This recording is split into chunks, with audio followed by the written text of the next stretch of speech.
right. Go ahead. Super, thank you. Right, so I think you've probably read the slide by now. We're Areas Risk. We've been building Areas Risk since 2015 and helping our customers to scale out secure design and threat modeling.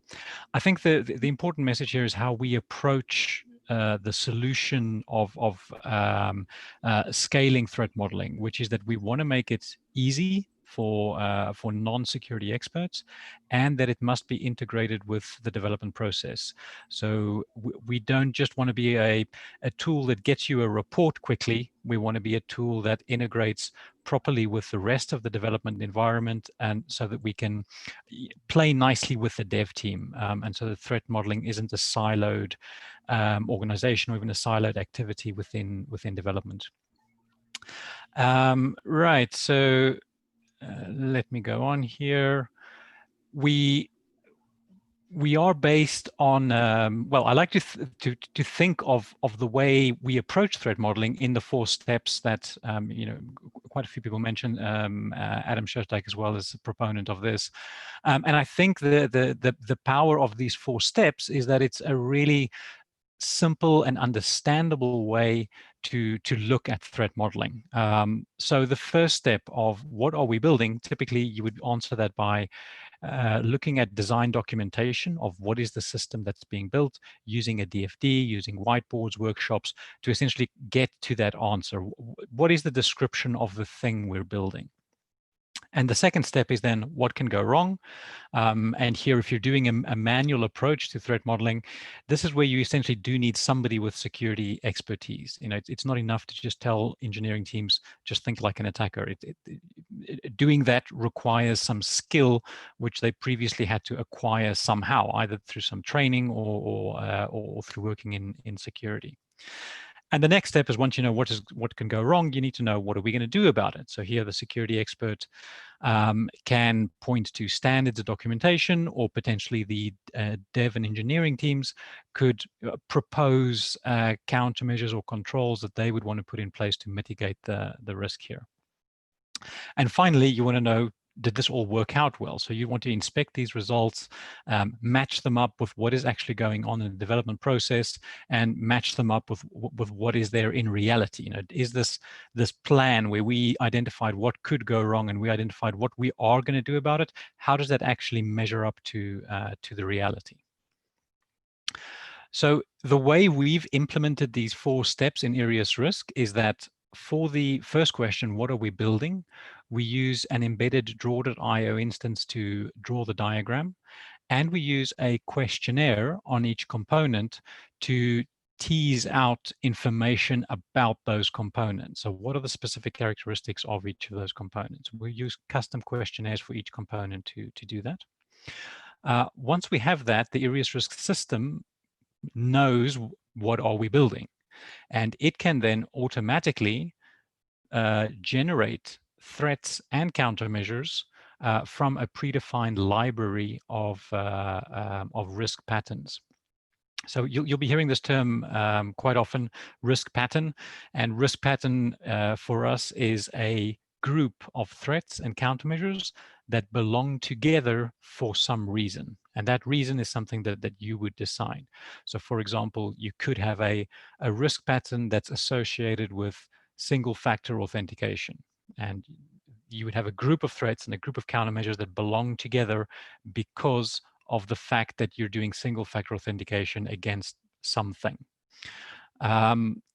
So using this concept of risk patterns, Areas not only generates the threats, it also automatically generates the countermeasures, so that the system can answer both question 2 and question 3, at least partially, for you using these automated and predefined risk patterns.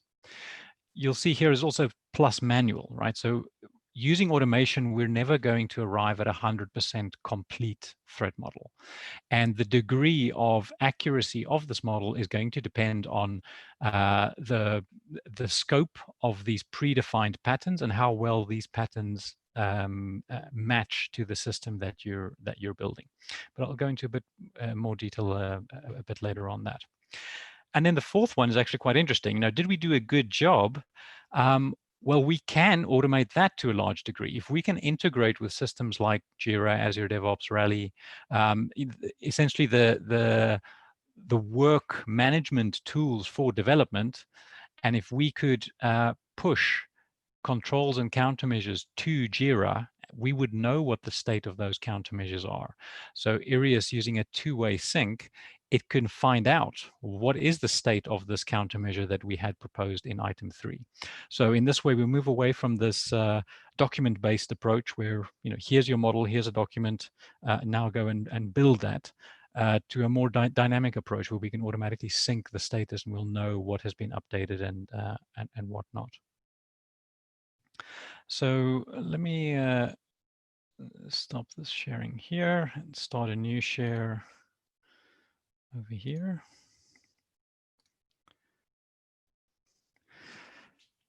So this chart, I think, explains the approach we've taken with Irius quite well.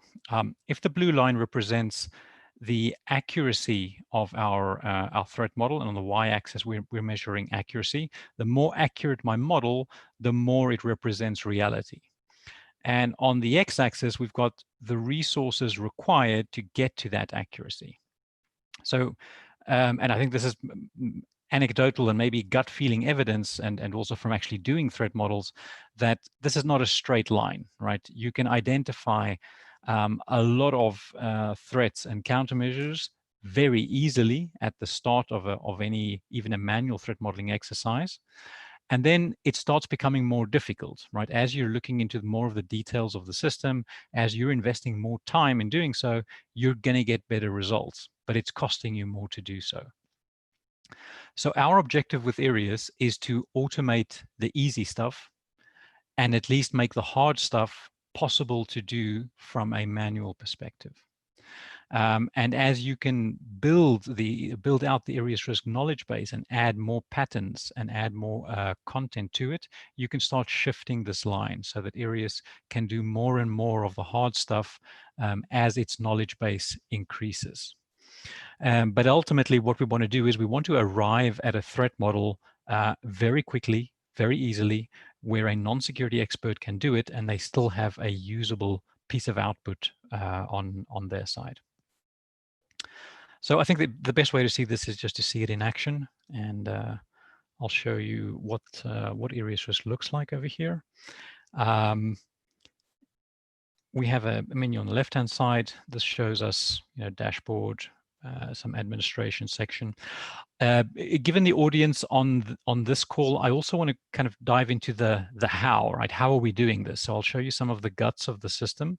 But first, I want to show you what does it look like to the end user. So the person who is doing the threat model, what do they see from Irius risk? Okay, so starting off with new product. A product is essentially a thing we want to model. I'll start with new product here. Let's call this a example web.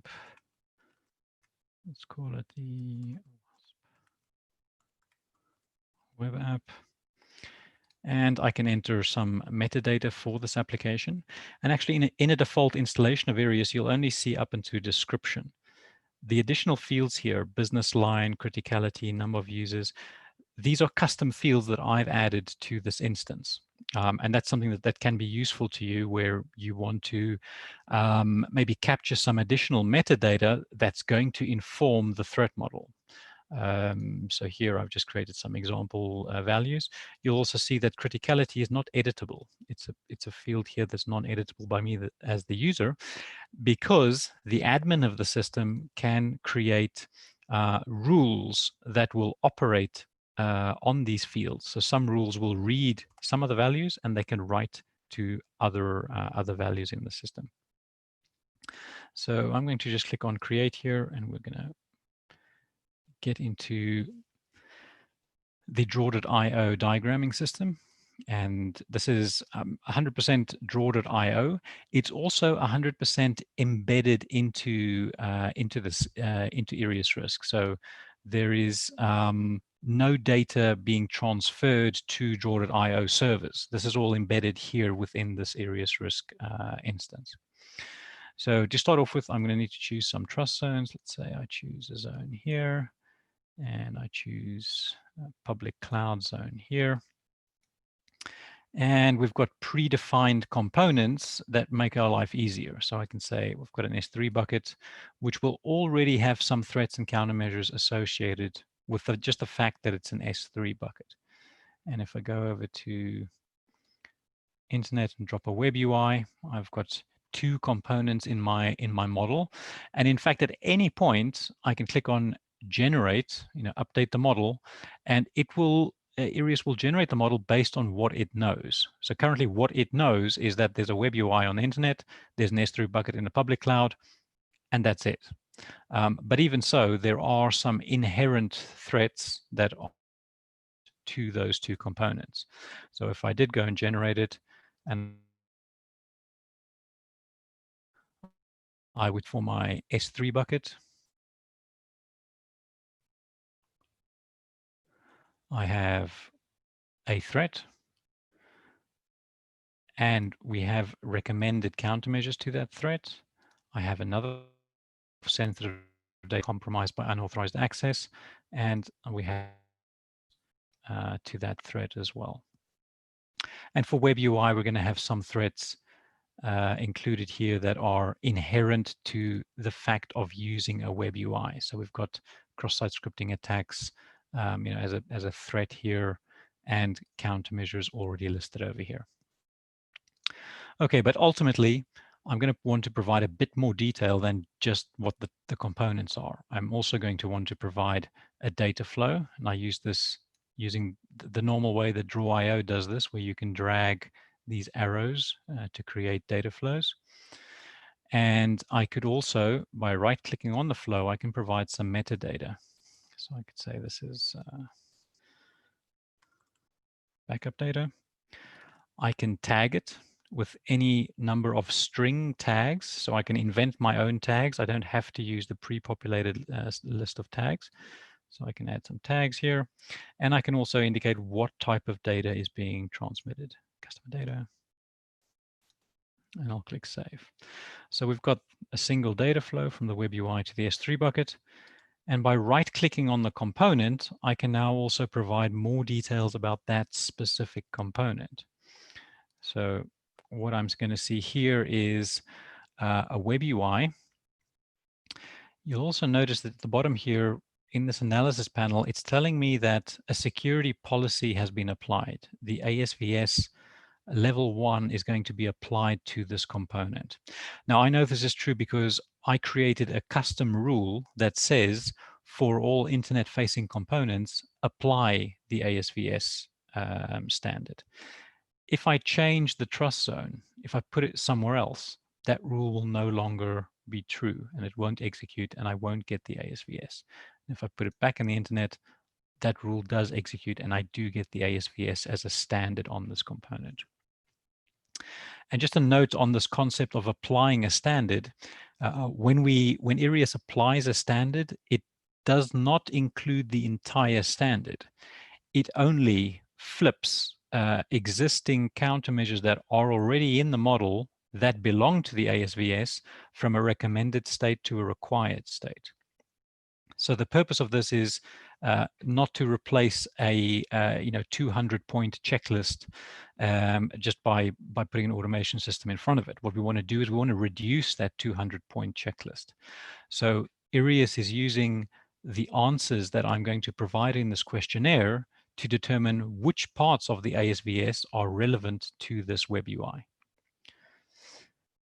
Okay, and as I go and answer some of the questions here, if I say we are processing PII, these are predefined data types, data assets, and you as the admin user can go and edit, delete, and add your own data assets to the system. So these are kind of out-of-the-box assets. Some of them have rules attached to them. So you'll notice here that the next tab is authentication.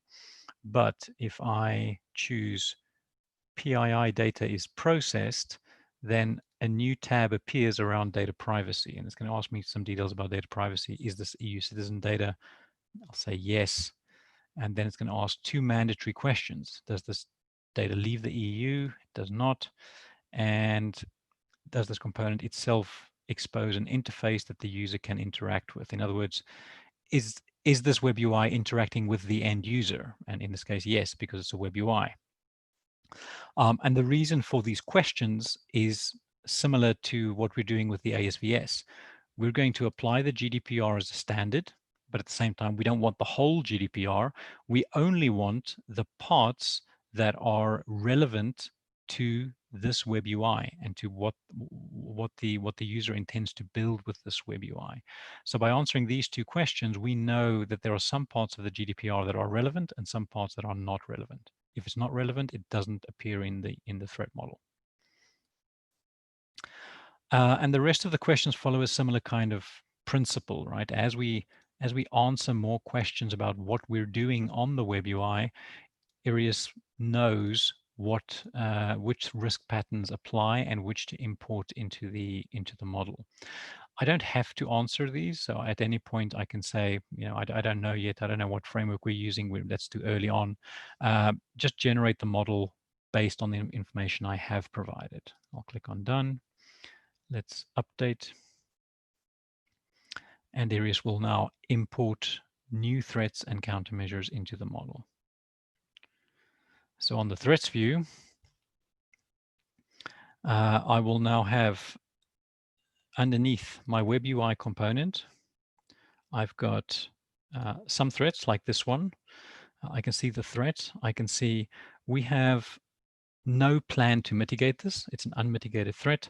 We have no countermeasures planned, and we've made no progress in implementing them, and the risk rating has been associated with it. We've also not run any tests against this. And looking at the bottom half of the screen, I can see what is the technical weakness or weaknesses that will allow this threat to manifest, and what are the countermeasures to that weakness. Here, the countermeasure is in the recommended state, and this is usually what you will see when a model is generated from Arius Risk out of the box. All the countermeasures are going to be recommended, and it's up to me as the user to decide I want to apply that countermeasure and turn it into a requirement. So this essentially means I, the human, accept you, the tool's recommendation, and this is a good idea, and we do want to apply it, and I turn it into a required countermeasure. So this also indicates to Arius that we have a planned mitigation in place, and we intend to do something here. Just going to the one above, this is on the S3 bucket. I've got a threat here. I've got a number of countermeasures, but I could say, well, this threat is actually not applicable, and I need to provide a reason, good reason why it's not applicable, but it will be hidden from the view. It's still stored in our audit trail, so we know that that threat was marked as not applicable by a particular user at a particular time. And it's a similar kind of concept if I want to accept the risk. I can also accept the risk. So this is relevant, but we're just not going to do anything about it. And I can give my reason over here.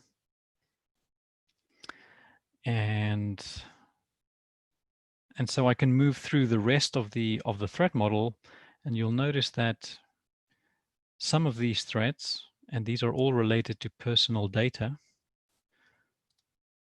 are already marked as required. And I, as the human, didn't go and make those decisions. And that's because of the policy that said we are going to apply the GDPR as a standard onto this model. It automatically flips them from recommended to required. And if I double click on this countermeasure, I can get into more details.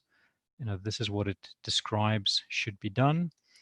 And it's linked to these two articles in the GDPR. And here's a reference link to the GDPR. In addition, here is how I can verify at a very high level that this is so. Okay. So if I put myself into the mindset of an engineering team, they're new to threat modeling. They don't necessarily have a good handle on how to do this manually. By using Arius, by drawing a diagram, by answering questions on the questionnaire, and having the security team already define policies that mark some countermeasures as required, it means that I need to do very little work for me to arrive at a list of countermeasures. And my list of countermeasures that are marked as required are the things or the minimum that I need to do to satisfy my security team. So leaving aside for the moment the additional manual threats that we could go and find with the system, if we go just with the 100% automation approach, looking at my countermeasures, I've already got a number that have been marked as required. And as a member of the engineering team, I don't want to work in this ARIAS risk system. And in fact, if I'm only one person in a team, I don't want 12 of my colleagues to also come and log in into this system to find out what their requirements are. So we have the facility to create new issues on Jira or TFS or Redmine, so that every one of these countermeasures becomes a ticket on the ticketing system. So for example, we had one here, create a consent mechanism. It was marked as required. It now exists here on Jira. And I have a description, which is that same countermeasure description. It describes what should be done. It links to the GDPR, some reference material, and also gives me high-level testing steps to verify that this has been done. You can also configure the project to tag or to label the tickets with particular labels, just so that the engineering team can filter this out if they want to filter it out. You know, they're sometimes not going to be happy when they all of a sudden got 40 new tickets on their backlog. It's going to be useful for them to say, okay, yeah, we know this comes from ARIAS risk, or it's a security ticket. I'm going to do 2 of those for every sprint, and they'll pick the top 2 highest priority tickets to work on. So this is quite useful for the, to communicate the list of work that needs to be done with the rest of the engineering team, which means, only 1 or 2 members need to be involved in the threat modeling process. Once they've defined the tasks, the requirements, those are pushed up to Jira, and the rest of the team just works off of Jira. They don't even have to log into ARIAS. And as they do work on these tickets, they would work on them as they normally would, mark them as done if they're done. And let's do one more. Here's another ticket to apply authorization checks. And once I've done that, I'd also mark it as done. And let's take one more.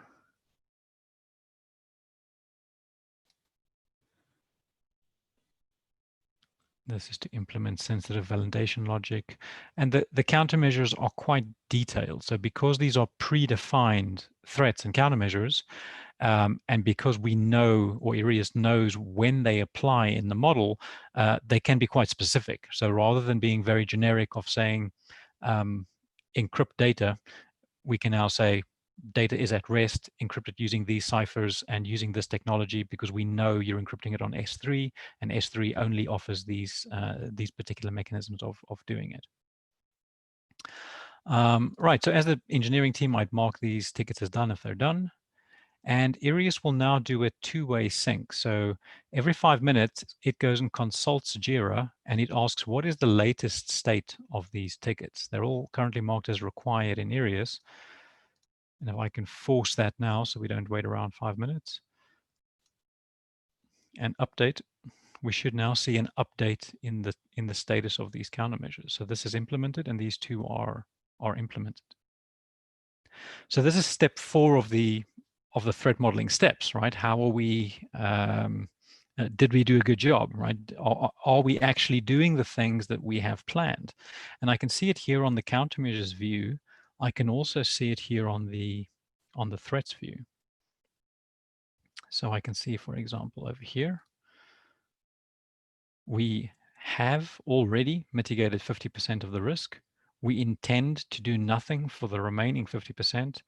And the current risk rating or residual risk rating would have been reduced by a proportional amount. So this would have been a high or a critical, and it's been reduced to a medium because we've done something here.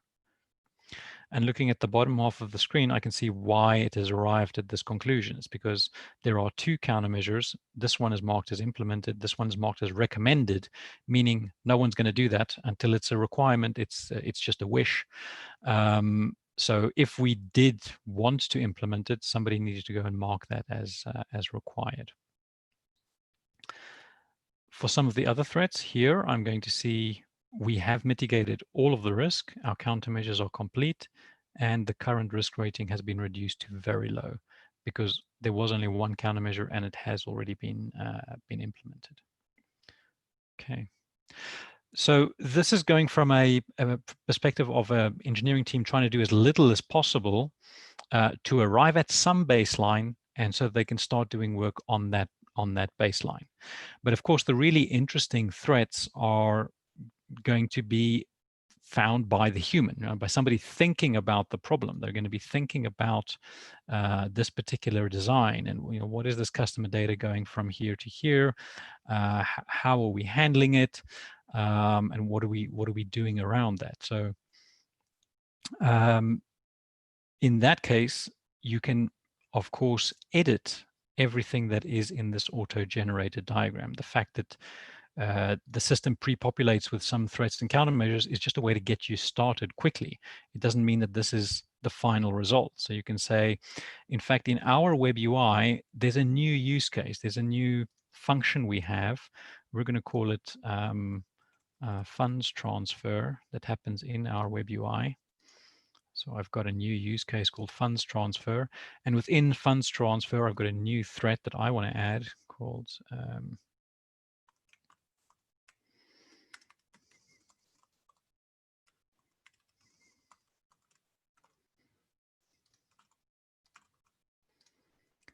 and so I can add my own custom threat, a new threat.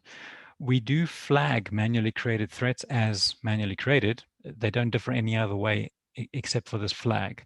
And the purpose of this flag is so that if somebody else comes in afterwards and wants to review this model, they can very quickly see what is manual, what has changed from the predefined library and patterns that have been defined in areas. So right now I've got a threat. I've got no weaknesses and countermeasures related to it. And here I can, if I wanted to, describe a weakness like that, or a number of weaknesses that could be technically exploited.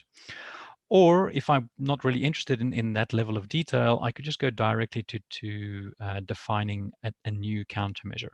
And the same way as I did for threat, I can just type in a completely new countermeasure, or I could search through the previous threats or previous countermeasures that we've used in other projects, and also countermeasures that exist in libraries. So if I search through countermeasures and I look for the word encrypt, it's going to be lots of products, templates, or libraries that have the word encrypt in them.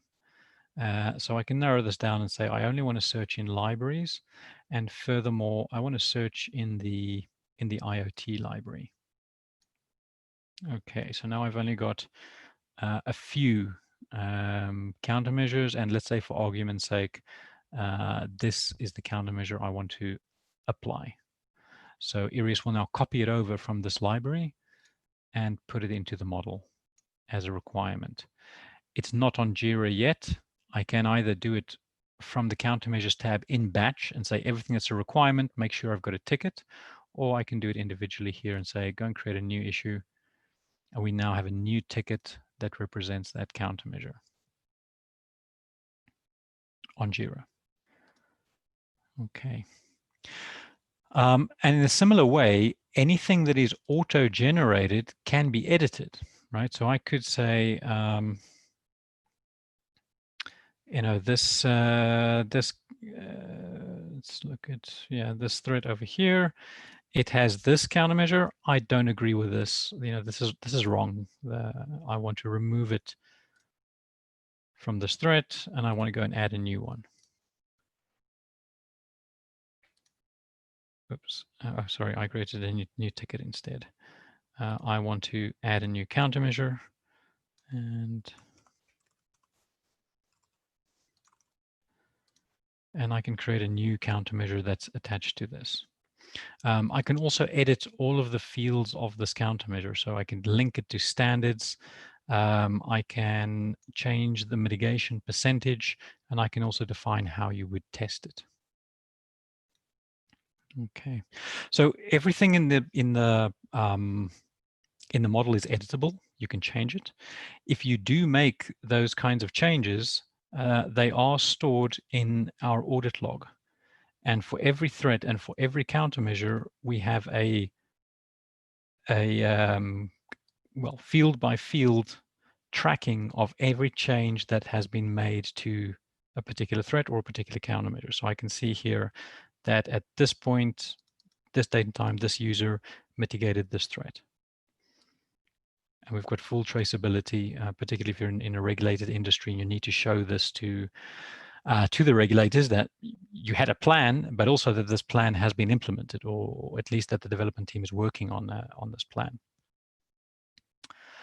Okay, I think this is probably a good point to break for questions. Any questions at this stage?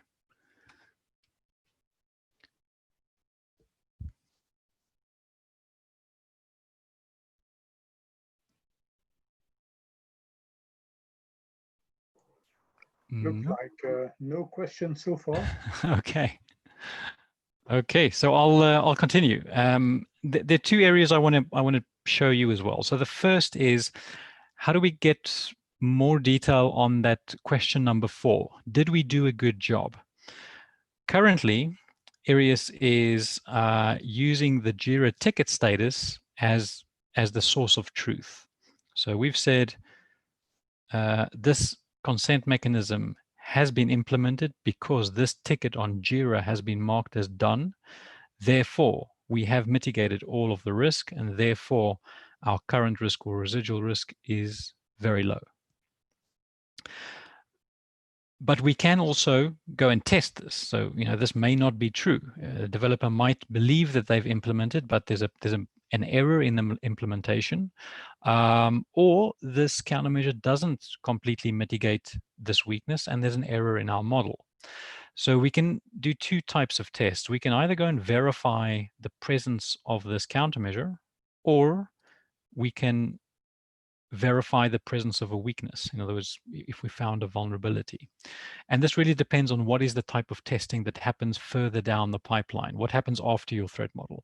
What is the type of testing that comes in after the fact? So if we are doing something like a pen test, it's more likely they're going to find presence of weaknesses, right? They're going to do negative testing. If I double click on that weakness, this describes the weakness here.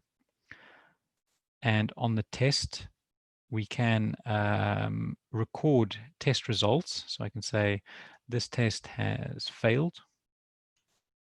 And I can also add some notes. I found a bug because when I do X, Y, Z, and I can describe as the tester what I found here.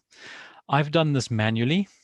You can also upload this result via the API. So you can call an API endpoint and say, I've got a test result for this weakness, and this is the result. So I'll click on save, and we can save that result. And Arius will now update its model. It will say, here is a confirmed vulnerability which contradicts the countermeasure status. Therefore, we believe the test more than we believe the countermeasure status, and we mark this risk response as unmitigated. The countermeasures are complete. That is true. They are implemented, but those are either the wrong countermeasures or they're not implemented properly. And therefore, we will increase the current risk or residual risk back to its original value. So it goes back to a high, because we can't trust this implementation status as the source of truth at the moment. We can now communicate this to the engineering team. So we can create a new ticket for this. I can do it with one click. It can also be done automatically if you configure the project like that. Create new issue for weakness tests that have failed. And if I go over to JIRA, we've got the description of the weakness. It's also been tagged. And whatever the tester wrote has been included over here. and we would include that same information in the comment. So it's a manual test, it failed, and here is the tester's notes. It's also linked to the countermeasure that should have mitigated this. So this is the countermeasure that was marked as done. And now as the engineering team, I have the information that I need. I know what the problem is. My tester hopefully wrote a good description of what they found. I have the context. I know this is the thing that should have mitigated it. And if there is some additional details, or in fact, if this has reappeared, if this happened over and over again, I would see in the comments that this is maybe the 5th time it has failed, but 3 times previous to that, the test had passed. So that's why we write into the comment section in Jira, so that we have this rolling history of what happened with this test over its lifetime. And Iris will automatically add to the comments, and it will also automatically open or close this ticket based on the testing status that's coming into Iris. Okay, so in this, from what you've seen so far in terms of generating the model, getting tickets onto Jira, and then syncing with Jira, optionally also doing testing and getting that testing information onto Jira. The way we see Iris is that it's almost an orchestration tool for security work. So it allows the security role, it doesn't need to be a security expert, but somebody who takes on that role to draw the diagram, get their threat model, decide on the requirements with assistance from the automation component, get those onto Jira. And then if something changes during that lifetime, if countermeasures are being marked as done, we're seeing that reflected in areas. If a new vulnerability comes out, that change is also being reflected in areas and being pushed to Jira. So we're always using Jira or Azure DevOps, or whichever system that you're using, we're always using that as the communication mechanism, so that engineering teams can work in real time. And they have work in front of them, and they don't have Excels and PDFs and docs to work from. Okay. Right. So one of the other areas I wanted to show as well, which is kind of the power of Iris, is really in the definition of these predefined components and in the risk patterns. So as the admin user, I can come in and look at the templates, the libraries, and the rules of the system. All of the content in Iris, which means all of those predefined threats and countermeasures, all of the rules that determine when do I get to see a particular threat or a countermeasure, and also when do I see a particular question in the questionnaire, all of that is part of the knowledge base, which is collected in the rules and in the libraries. And all of that is editable, exportable, and importable. So we don't have any content that's kind of locked away inside of areas. Everything can be imported and exported from the system. If I wanted to create a new library and a new rule, we can very easily do that within the system. Let's quickly put a goal for ourselves in place here. Let's say OWASP web app demo. We've got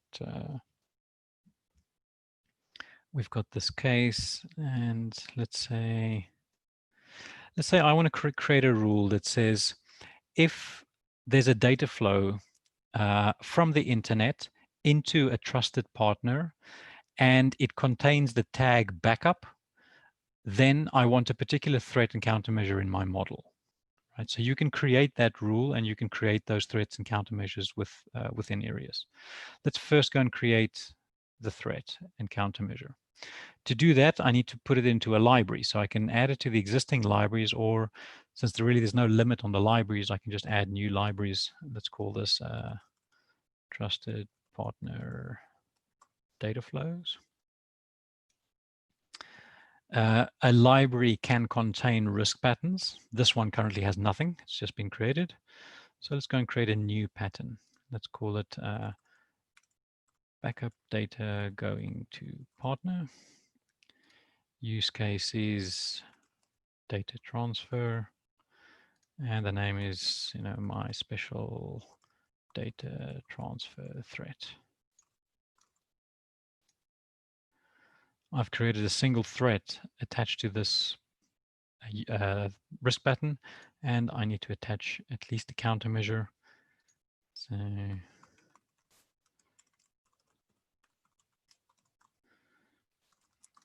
can add my countermeasure here, and I've got a very basic risk pattern, single threat, single countermeasure. And now I can go and create a rule that's going to cause this to appear in my model. And in fact, all my models, all of the rules are global. Depending on the conditions you put on them, they will be applicable to a model or not, but all of the rules execute for all of the models. So firstly, I can choose the logical place to put it. I'm going to put it in the same library. This trusted partner data flows library has no rules at the moment. And we create a new one.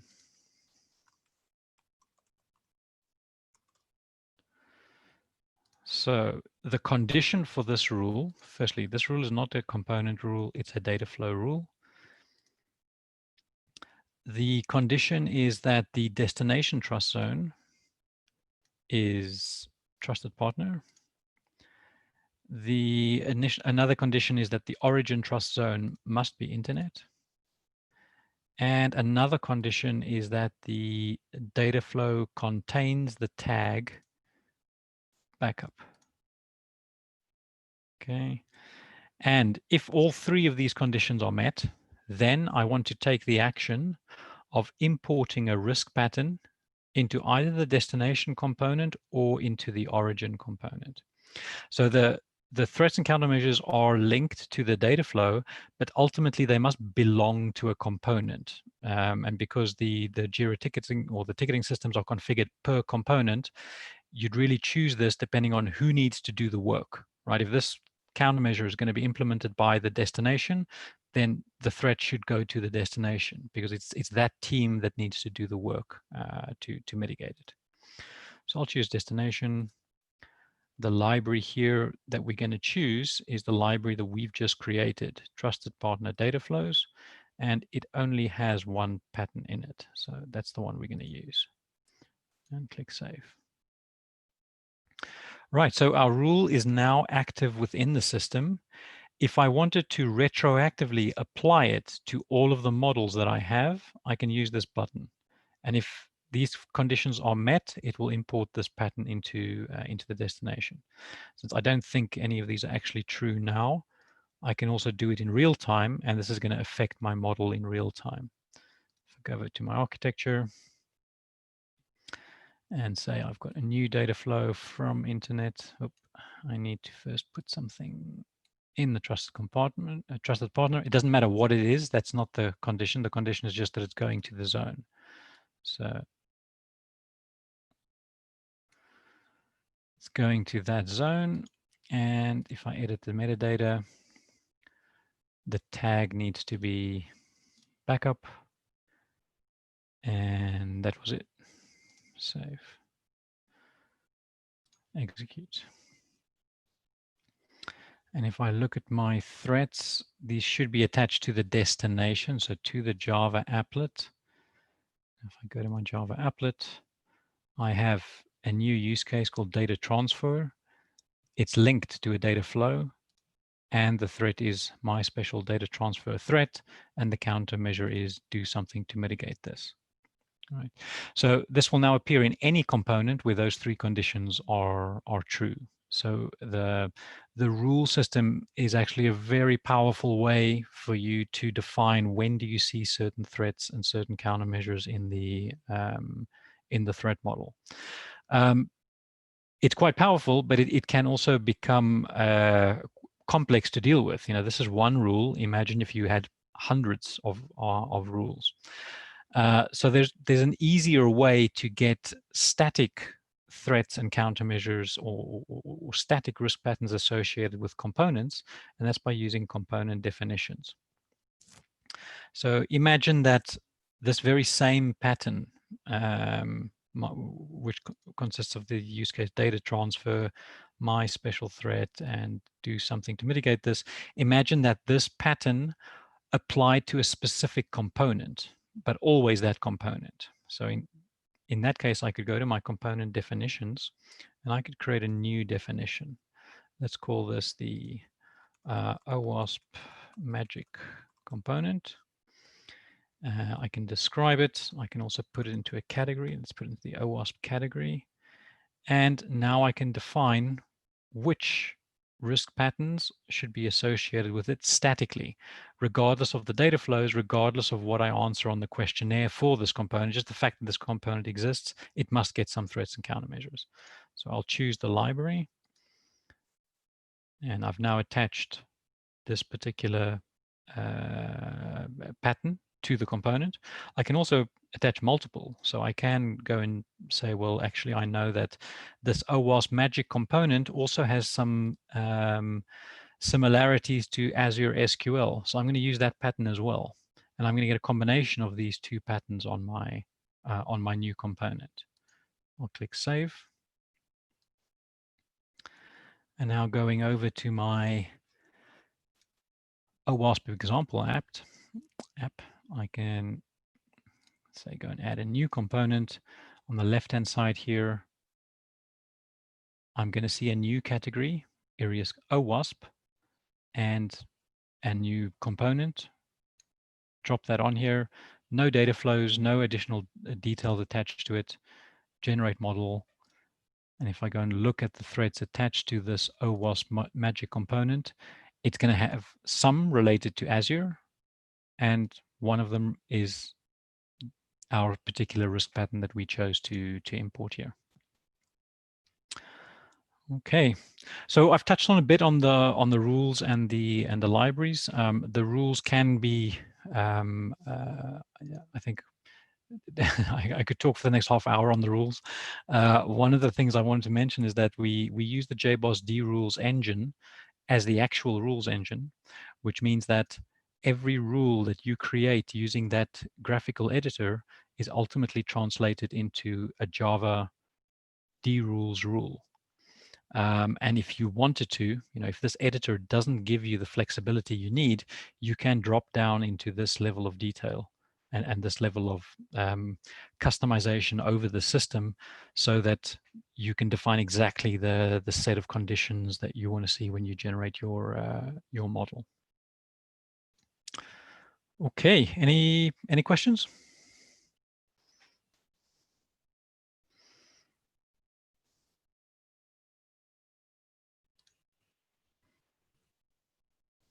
No.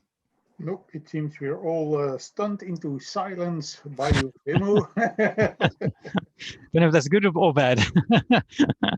I'm sure it's a good sign. Good.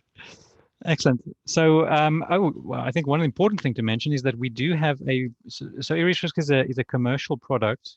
We do have a community edition, which is free to use and to sign up on. There are some limitations, so you're not going to get access to all of the libraries. The ASVS library is in there. The mobile ASVS library is in there. And right now we're on version 2 of community, which means we don't yet have the draw.io integration that I've just shown you. We've got a simpler diagramming system, but we are going to upgrade community to using draw.io within the next few weeks. And we will email everybody on the community edition as soon as we make that update, so you have the full power of draw.io in the community edition. Okay. Great. Well, I really appreciate everybody's time and for attending this this presentation, and thank you to Stephen and OWASP for organizing it. All right. So, any other presenter?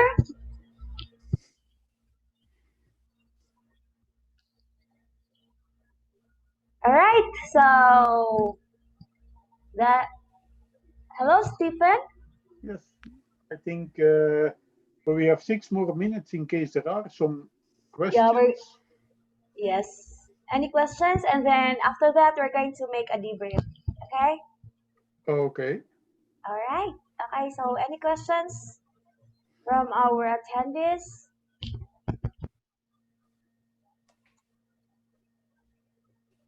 I think not. So, okay. That's it. All right. So, thanks everyone, and see see you again this afternoon for this threat modeling tool again, the afternoon session. All right. Sure. Thank you